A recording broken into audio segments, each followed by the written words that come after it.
రాజ్యాంగ పరిషత్ అనే భావాన్ని మొట్టమొదటిసారిగా ప్రకటించారు.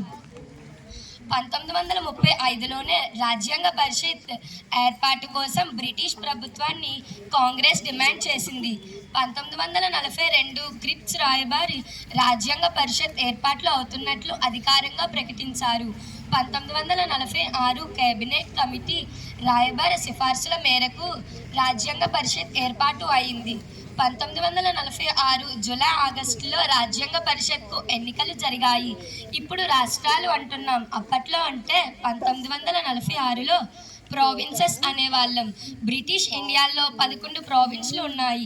ప్రతి ప్రావిన్స్ నుండి సుమారు 10 లక్షల జనాభాకు ఒక సభ్యుడు మాత్రమే ప్రాతినిధ్యం వహిస్తాడు.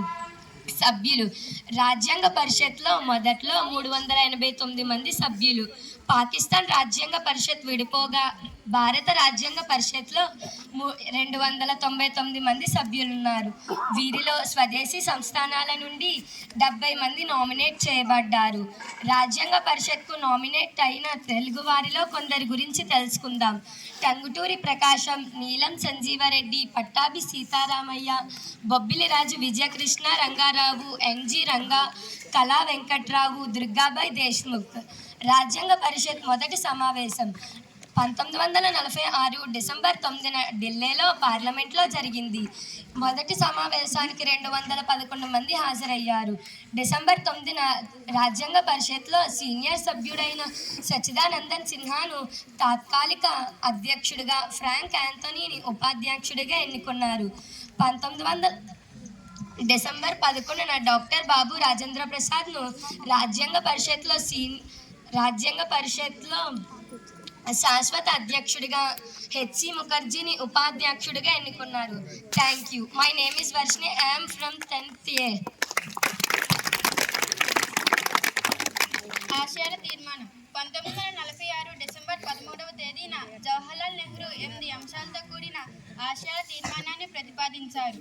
ఈ ఆశయాల తీర్మానమే రాజ్యాంగానికి, రాజ్యాంగ తత్వానికి, ఆదర్శాలకు, లక్ష్యాలకు మూలం. ఇది ప్రవేశికకు ఆధారం. ఆశయాల తీర్మానాన్ని రాజ్యాంగ పరిషత్ 1947 జనవరి 22వ తేదీన ఏకగ్రీవంగా ఆమోదించింది. రాజ్యాంగ పరిషత్ కమిటీలు రాజ్యాంగ పరిషత్లో వివిధ అంశాల పరిశీలనకు 22 కమిటీలు ఏర్పాటు చేసింది. వీటిలో 12 విషయ కమిటీలు, 10 ప్రక్రియ కమిటీలు, 7 ఉప కమిటీలు, 15 మైనర్ కమిటీలు కూడా నియమించింది. ఈ కమిటీలలో ఒక ముఖ్యమైన committee drafting committee.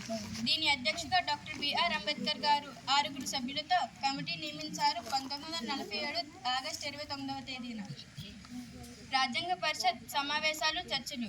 Draft constitution ఫిబ్రవరి 21, 1948న ప్రచురింపబడింది.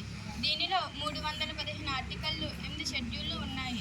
రాజ్యాంగ ప్రతిపై ప్రజలు 7,635 సవరణలు ప్రతిపాదించగా దీనిలో 2,473 చర్చకు వచ్చాయి. రాజ్యాంగం పరిషత్ ఈ ముసాయిదాను 114 రోజుల్లో పరిశీలించింది. రాజ్యాంగ పరిషత్ మొత్తం 11 సమావేశాలు జరిగాయి. రాజ్యాంగ పరిషత్ వర్కింగ్ డేస్ 165 రోజులు. భారత రాజ్యాంగ పరిషత్ చిట్టచివరి సమావేశం 1950 జనవరి 24వ తేదీన జరిగింది. ఆ రోజున సమావేశంలో హాజరైన సభ్యుల సంఖ్య 284 మంది.